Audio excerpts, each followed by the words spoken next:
Welcome to the Deep Dive. We're the place where we sift through the sources, pull out the key stuff, and really get you well informed. That's the goal. So today, we're diving into something really fascinating, but also, often misunderstood. It's the differences between narcissists, psychopaths, and sociopaths. Right. You hear those terms thrown around almost interchangeably sometimes. Exactly. People use them all the time, maybe watching a movie or reading the news. But here's the thing, and this is kind of our mission today. They are actually profoundly different. Very distinct, yes. And understanding those differences, well, it gives you a pretty powerful lens for looking at human behavior. So we're going to unpack them, help you see the distinctions, and maybe, most importantly, figure out why knowing this actually matters. Yeah, it really does matter. Because while they might look similar on the surface sometimes, the behavior might overlap underneath the wiring. The motivations, they're incredibly different. And thinking bigger picture, it's not just about, clinical labels. It's understanding what drives some really impactful and sometimes, frankly, challenging interactions you might run into. Definitely. Okay, so to get us started, here's a sort of rule of thumb we can use. It's this. Every psychopath is narcissistic, but not every narcissist is psychopathic. That's the key right there. A great starting point. That statement alone kind of unlocks a lot of what we'll talk about. So let's begin with the narcissist. How do we, define them? What are their core traits? Okay, so at the heart of it, a narcissist. They typically show a pretty significant lack of empathy.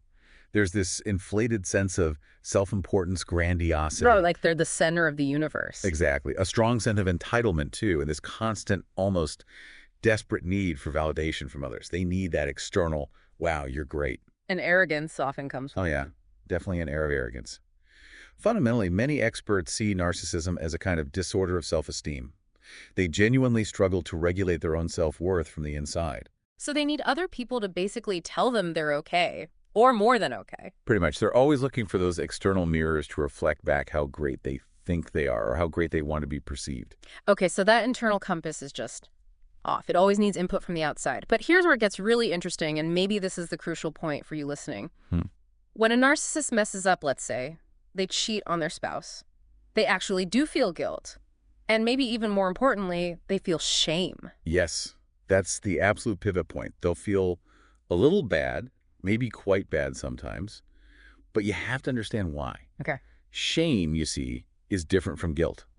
Shame is often a very public emotion. Their main worry isn't usually, oh, I did a morally wrong thing. It's more like, oh no, how does this make me look? So it's about their image. Exactly. How do others see them now? They absolutely hate being viewed negatively, especially by people whose opinions they value.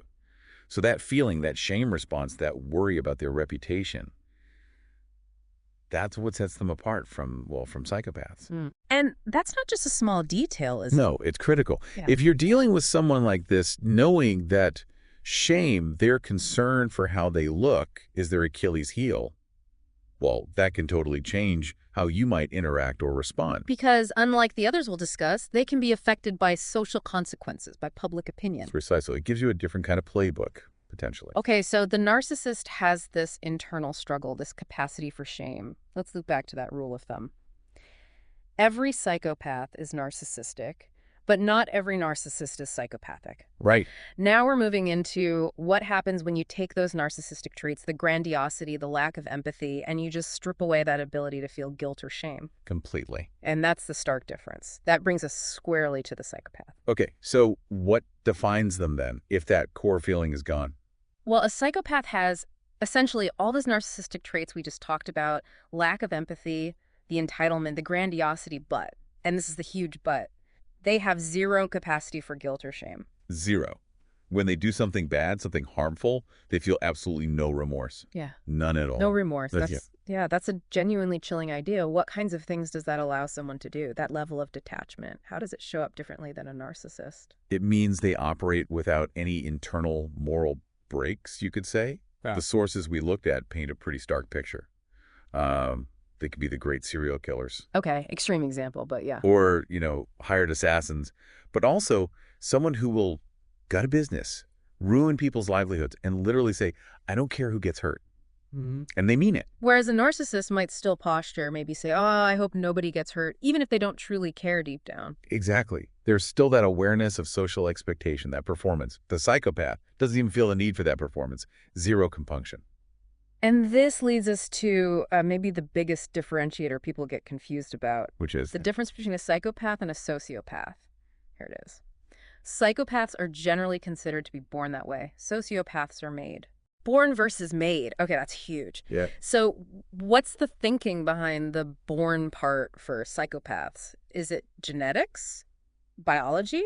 Well, the research points strongly towards a genetic or biological component. Yeah. You often see, for instance, that psychopaths might have fathers with antisocial tendencies. But here's where it gets really, really interesting, down to the physiology. Oh, okay. Their autonomic nervous system, that's your fight or flight response, it's just wired differently. Think about it. If you rode a red light accidentally. Oh, yeah. Instant panic, heart pounds, sweaty palms. Right. That immediate rush, you look around, worried, pupils dilate. Your body screams, danger, consequence. Even if you see police lights behind you when you know you did nothing wrong, you still get that jolt, that oh my gosh feeling. Exactly that. But a psychopath, their nervous system just doesn't show that same level of arousal when breaking rules or facing consequences. Really? Yeah. They might see the police and think, logically, okay, I'm probably going to get pulled over. Yeah. But inside, they're cool as a cucumber. The sources even use this extreme example. They could literally have a dead body in the trunk, get pulled over, and not physiologically flinch. Wow. They just don't care about the ticket or even the bigger consequences in that same gut-level physiological way. Their internal alarm doesn't ring. And that explains something else too, doesn't it? Lie detectors. Precisely. Because their fight or flight system doesn't trigger like ours does when they're lying or facing exposure, they don't produce those telltale signs, the heart rate spike, the sweat that polygraphs measure. So it's not that they're master actors, it's that their body literally isn't betraying them. Exactly. It's a fundamental physiological difference. Are there other physical signs, like in the brain itself? Yes, there are.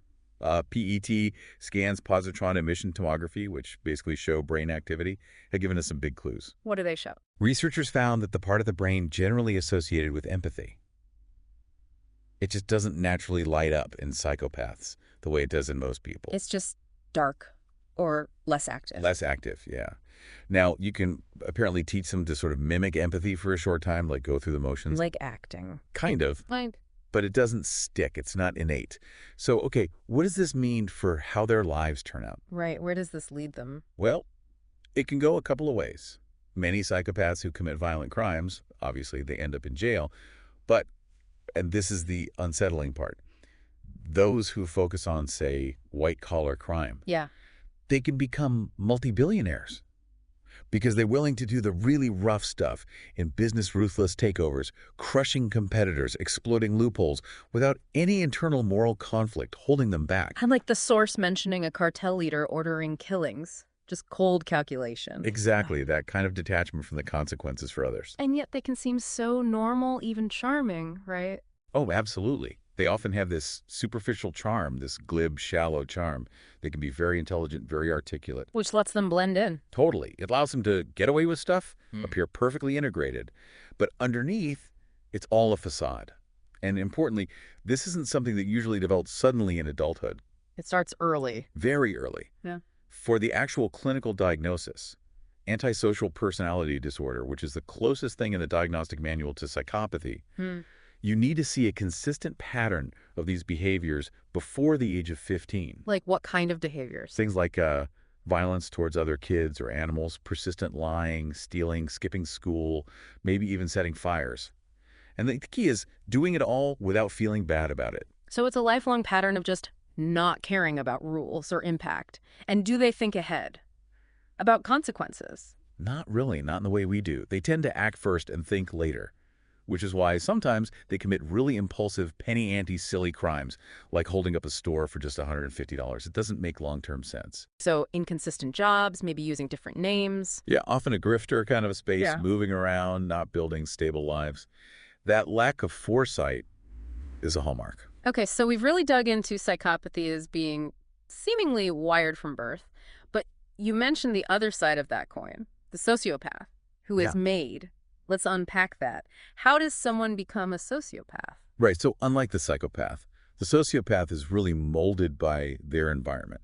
Think about a kid growing up in a really, really, really rough neighborhood. Okay. Maybe they learn that being aggressive, being a bully, or even, being involved in crime is just how you survive there. It's learned behavior. Or maybe family influence. Definitely. Right. Or maybe they grow up with a parent, say a father figure, who actively teaches them how to break the rules, maybe scams with the family business, and it's normalized. Okay, so if it's learned, does that mean initially they do feel maybe a bit uncomfortable breaking rules, like that physiological response we talked about?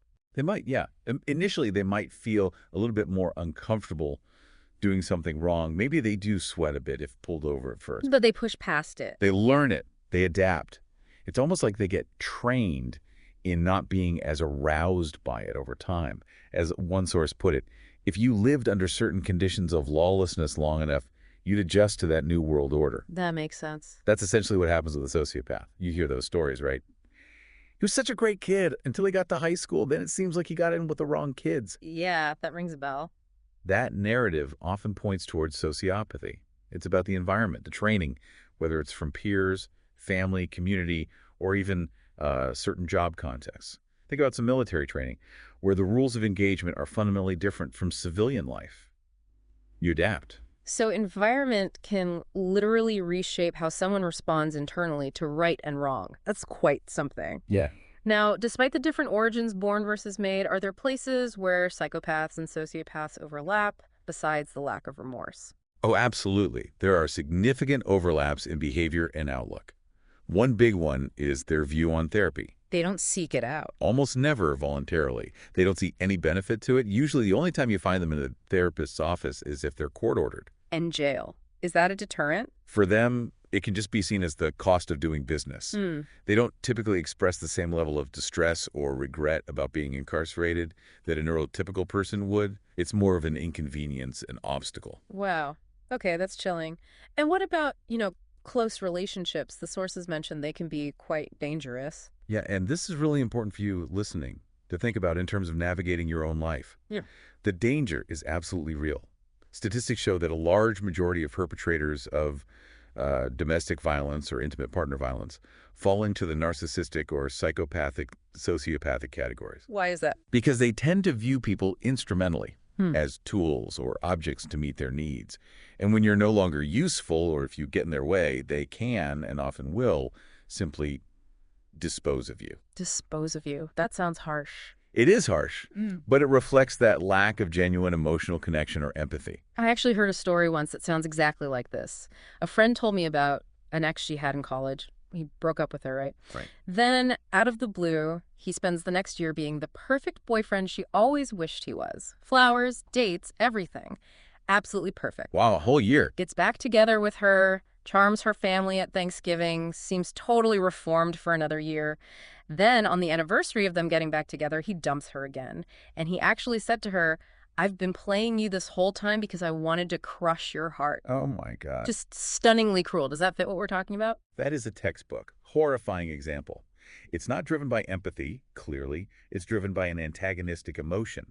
It likely gave him some kind of little pleasure, definitely a huge feeling of power, to execute that kind of long-term calculated cruelty. It's about control. Absolutely.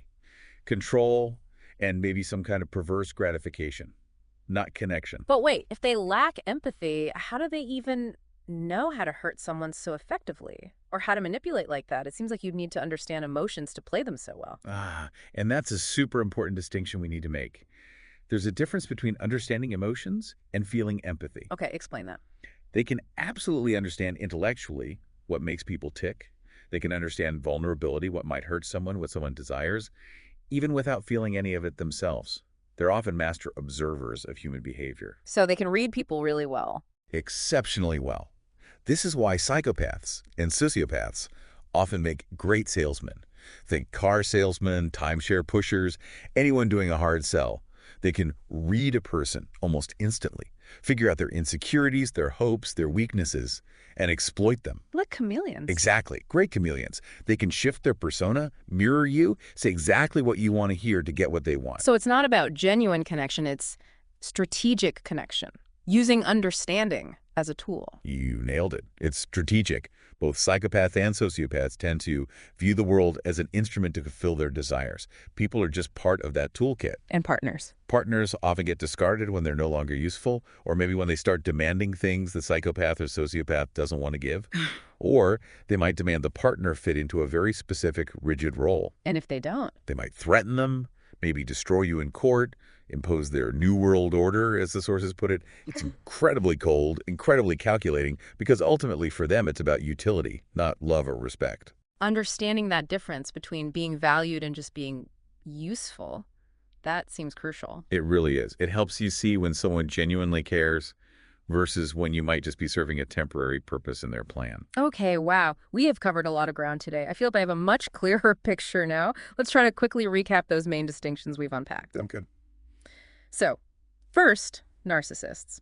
They do feel shame. It's mostly about their public image, how they're seen, but that feeling is there, and that's a potential point of leverage, right? Exactly. That concern for reputation is key. Then, psychopaths. Basically, born that way. No capacity for guilt or shame. Real neurological differences, like the autonomic nervous system response, the brain scan findings, leading to that total lack of remorse and cold calculation. Born, not made. That's the core idea. And finally, sociopaths.